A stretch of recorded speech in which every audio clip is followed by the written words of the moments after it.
Hi everybody, this is Dennis bringing you the full review of Star Trek Fotonovel issue number 2. This is the second book, Where No Man Has Gone Before. Bantam Books, this was 1977, $1.95 it was. This is the second one in the series. I'll leave a link to the first one. And we can see at the rights, 1977 when they published this one.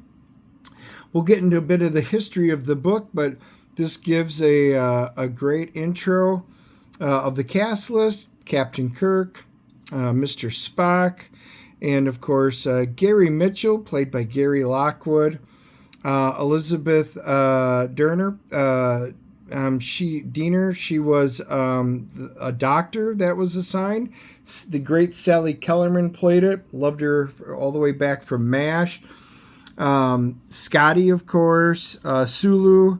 Lee Kelso, played by Paul Carter. And you guys are wondering, well, wait, this is the doctor, the senior surgeon. Yeah, this is Paul Fix played Mark Piper. And then Yeoman Smith, and you can see Lieutenant Alden.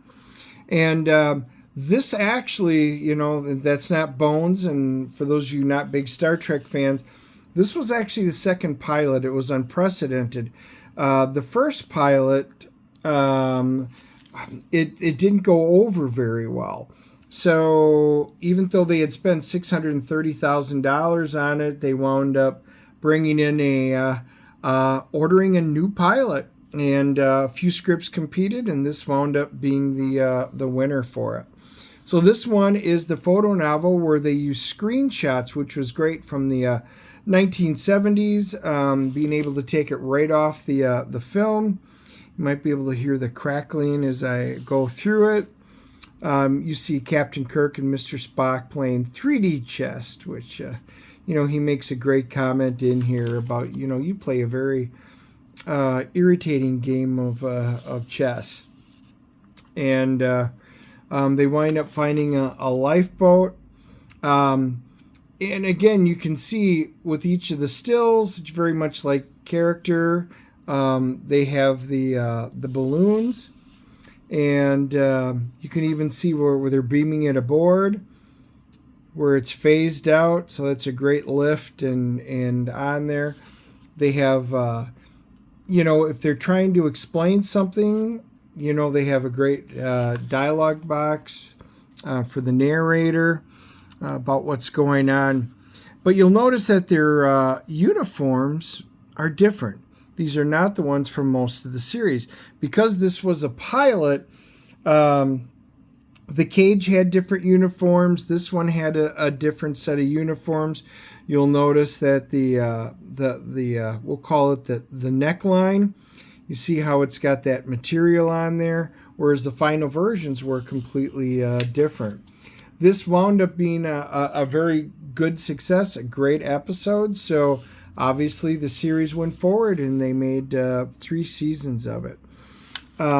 But as we're going through there, a great shot of the old style bridge. Again, you'll notice that the bridge is different from what we see in most of them. It's a much smaller view screen that almost makes it look more like a port window than an actual view screen that we see once the season kicks off.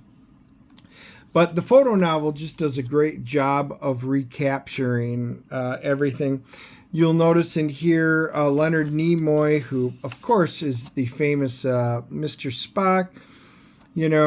He was in The Cage. He was very loud and boisterous, and he is somewhat in this one, although dialed back a bit, which later on he becomes very much reserved as a Vulcan. So, they kind of work through some of that. They bring it aboard, and they're finding out about psychiatry because he is reading the logs from the probe that they had brought in, and they're talking about, Esper, the ESP ratings in human. And, of course, Sally Kellerman, she's like, oh, that's kind of what my area is. Lucky. And they're like, well, we need to go forward into, basically to the edge of the universe. Mr. Mitchell, warp factor 1, let's see what's out there. So that is pretty cool. You can see on the view screen that they were heading ahead. Again, special effects in the time were absolutely fantastic.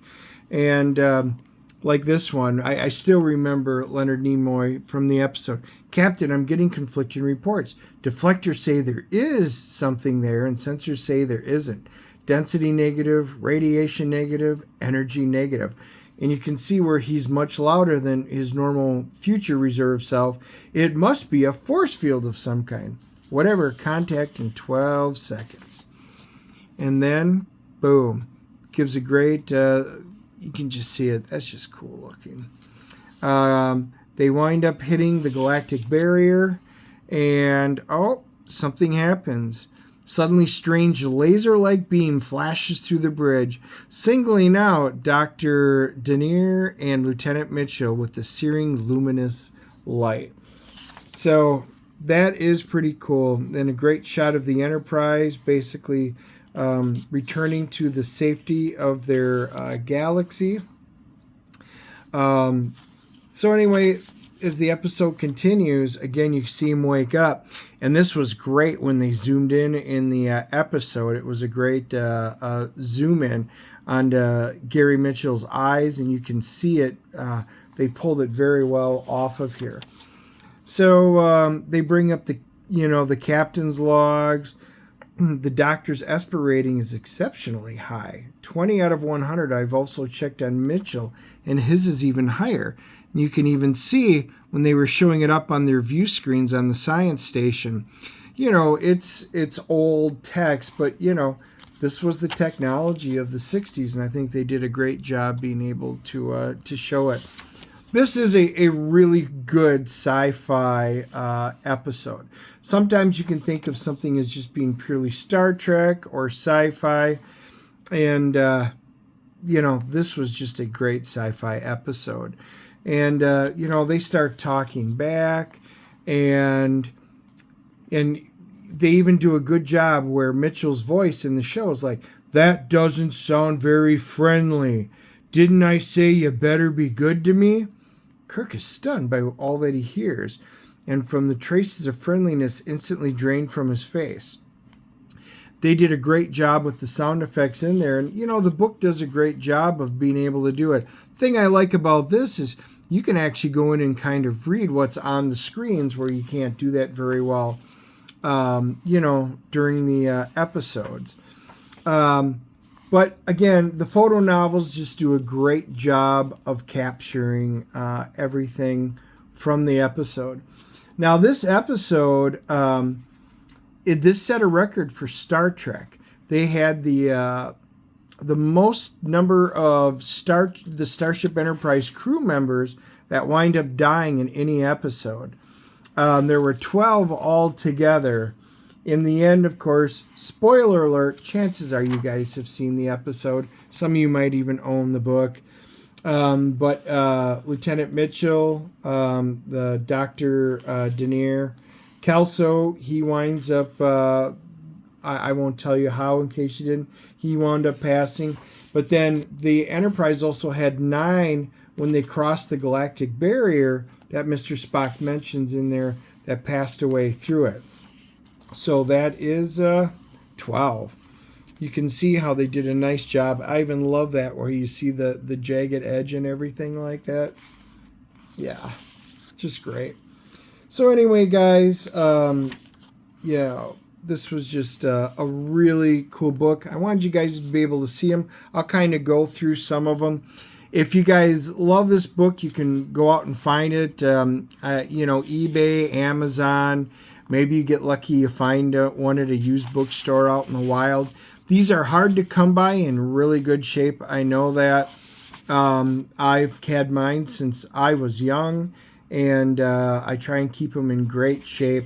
I mean, this was great, because that was just a drop back screen and everything, and that was the only part that was actually built. But they did a really nice job, and you can see that, even in the photo novel itself. But I do enjoy it. I am going to flip through towards the end because we don't need to go through the whole thing because they do have some neat things. You know, you get to the captain's log like at the end of the episode. You see where it ends. And then what do they have? They have a cool glossary that's in the back that if you're not a big Star Trek fan and you're picking this up, you would understand what the bridge or when they say impulse power, navigator, what a phaser rifle is. Because most of the time they use, phasers, which are the handheld ones. But, very rarely do you see the actual phaser rifles. And this is one where they did it and it explains it. Maybe you didn't know what a Yeoman was. And then Star Trek quiz number 2. So, second book, second set of quiz. There's the questions, and then there's, of course, the answers. And then, of course, we can see the next one that'll be coming out is The Trouble with Tribbles, one of my favorite episodes. I do love it, and it had the list of it. So this was, as they put it, the authentic recreation of the thrilling voyage of the Starship Enterprise, 300 action photographs from the episode Where No Man Has Gone Before in the television series. So guys, I hope you enjoyed it, going through them. The photo novels are very cool. I don't know if I'll do all 12 or not. Maybe I will just go through them. But I'd love to hear your thoughts. Do you want me to page through them? Do you like when I just give a little bit of info on it like this? Just leave your comments down below. Smash that like and subscribe button so you know when I do the comic books, the full reviews. We do our movie reviews. We have guests on. Every Wednesday we live stream and have many of the comic book creators and stuff on. So I hope you're able to join us, and we will see you guys real soon.